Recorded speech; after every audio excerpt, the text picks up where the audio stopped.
سلام. خیلی خوش اومدین به چنل یوتیوب ما. من اصلم. منم پوریام. امروز اومدیم با یه چالش عجیب غریب خوراکی ها. ترکیب عجیب و غریب خوراکی ها. خب همینه دیگه، تو می چالش عجیب و غریب خوراکی ها. ترکیبش انداز خرد دارم.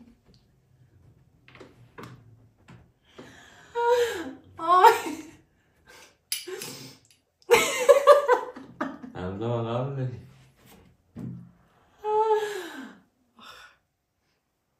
اشیام در اومد. خب یه ترکیبمون بسکویت ترک و سس قرمز. ترکیب بعدیمون کروسانه و چیپس و بستنی وانیلی. اولین ترکیبی که میخوایم تست کنیم نون توست، کره بادام زمینی و رب انار. بازشون بچه ها این ویدیوهایی که الان شما دارید میبینید شاید 10 ثانیه گذشته، در واقعیت الان 45 دقیقه ما داریم پرش میکنیم. 1 2 3.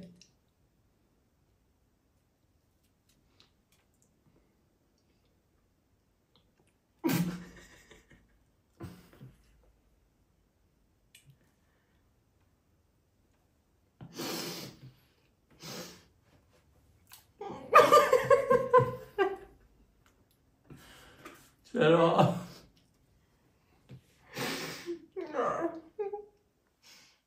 اصلا خوشمزه نیست. چرا میخوری بقیه‌شو؟ بچه‌ها ترکیبش یه چیز نمیدونم، اولش بدت میاد ازش میخوری، بعد که ازش میگذاری میجوی قورت میدی یه کمی درجهش فرق میکنه، یعنی بهتر خوشت میاد. اولش که میخوری بدت میاد، ولی تا ادامه میدی میخوری خوشت میاد.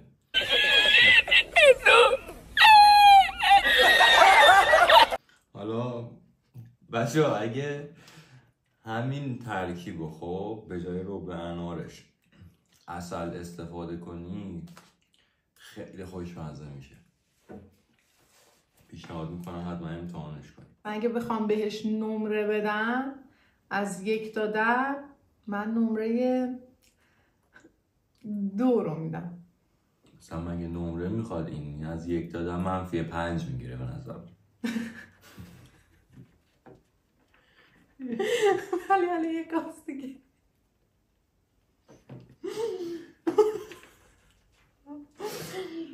افتضاحه. خب بچه ها بریم سراغ ترکیب مورد علاقه خودم، یعنی نوشابه و چی بود اسمش؟ شیر کاکائو. خب اول نوشابه رو هم میزنیم، شیر کاکائو رو هم میزنیم. به شما زحمت چه بکش.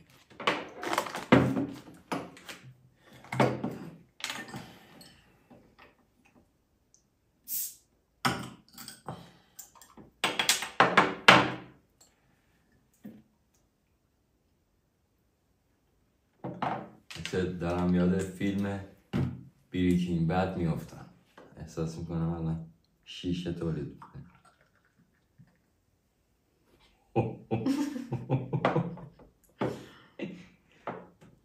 شیر کاکائوی گازدار.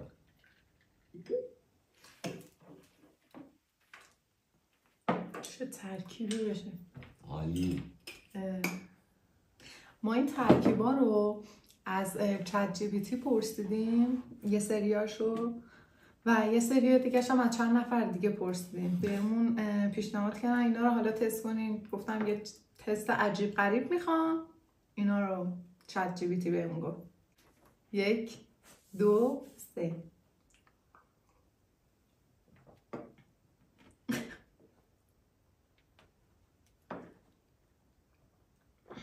وای، یعنی عین یه شیر فاسد شده افتضاح. وای. یعنی ارزش حتی یه قلوب خوردن دیگه هم نداره. واقعا همینی که گفت خیلی بده. واقعا من بهش 0 میدم. 0. یعنی الان مویی تو بدنم نیست که سیخ نشده باشه. خب ترکیب بعدی بسکویت تورت با سس کچاپ. سس کچاپ.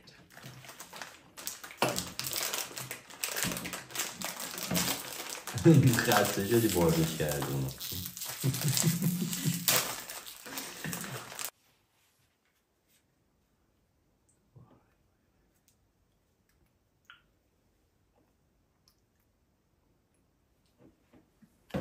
تکنولوژی هم اونقدر که میگن خوب نیست. یعنی چرا آدم باید از چت جی پی تی سوال بپرسه؟ ساندویچش کردیم. 1 خیلی فکر کنم زدم سس براش. 2 چه داره میریزه. 3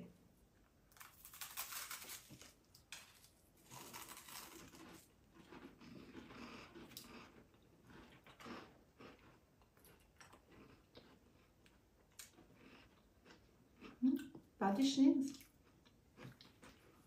طعم نون ساندویچه میده با سس. یعنی انگار مثلا یه ساندویچه شاید کالباس هم بذاریم بینش خوب باشه. آره شاید بشه یه بعد غذای خود. یه صابونه دلپذیر. واقعا دلپذیر. من با یه ذره کالباس تستش میکنم چطوری.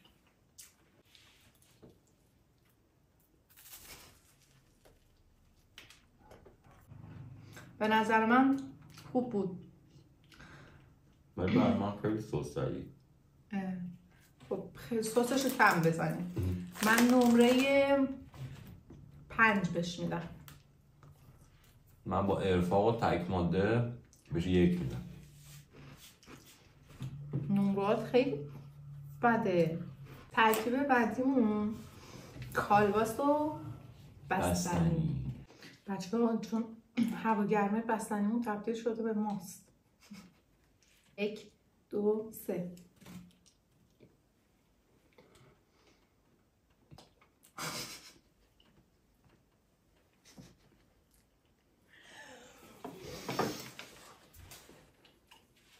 خدا رو شکر بستنیشو من کم ریختم، زود از بین رفت. همه خوشمزگی کالباس رو بیشتر متوجه میشم. کالباس شیرین خوب نبود به نظرم. اون چت جی پی تی رو گوشید پاک. اعتماد نکنید به چت جی پی تی. همیشه چیزایی که میگه درست نیست.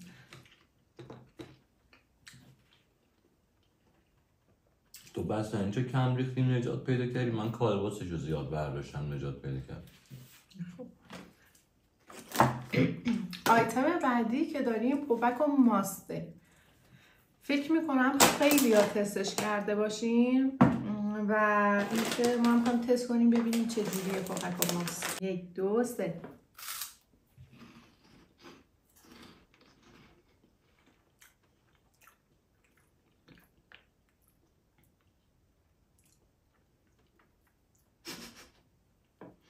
بعدش نیست. خونسا میشه خورد. آره میشه خورد. هم مزه این ولی از بین میره هم مزه ماسته. نگاه چی معمولی بی طعم مزخرف داری بخوری. زیاد دوست نداشتم. نمره 2 رو بهش میدم. 3 بالاخره آیتم بعدی که داریم کروسان، چیپس و بستنی. بریم برای تستش.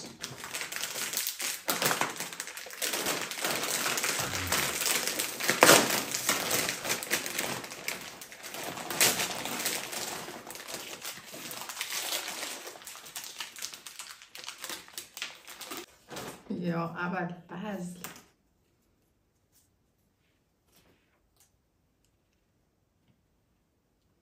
بستنی خیلی خوب شد. به نظرم اینم افتضاح میتونه باشه چون چیپس سرکه‌ای داره. حالا شاید خود کروسان و بستنی خوب باشه. بریم عزیز. 1 2 3.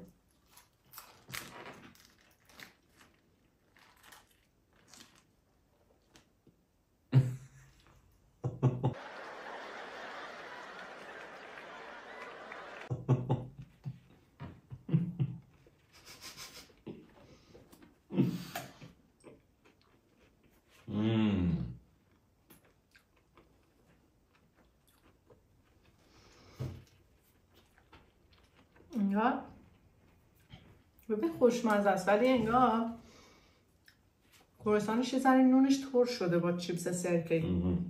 به نظرم خود کروسان رو با بستنی تنها تست کنین بهتره. حالا من یه تست میرم با بستنی.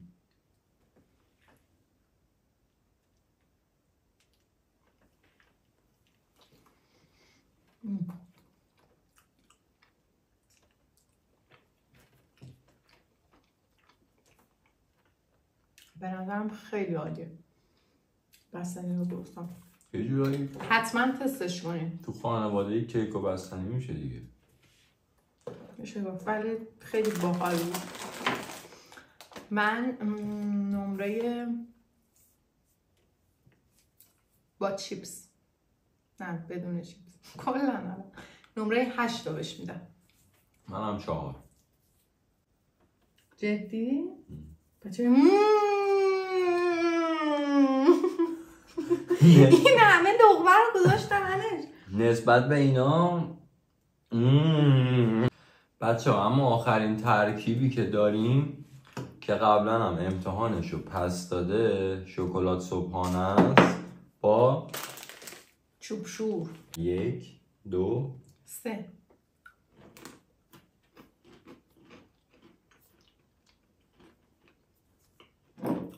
عالیه. خیلی خوشمزه است بچه. ترکیبش مثل یه کاکائوی قبلا بود، یعنی یه جوایی بود نصفش از این چوبا داشت و یه ذره دیگه‌ش هم کاکائو بود. تو مخشانسی هم بود. آره اینو شکلیت میزدی داخلش، یه ذره طعم اونو داره. به نظر من خیلی خوبه. خدا چوب یادم نمیاد.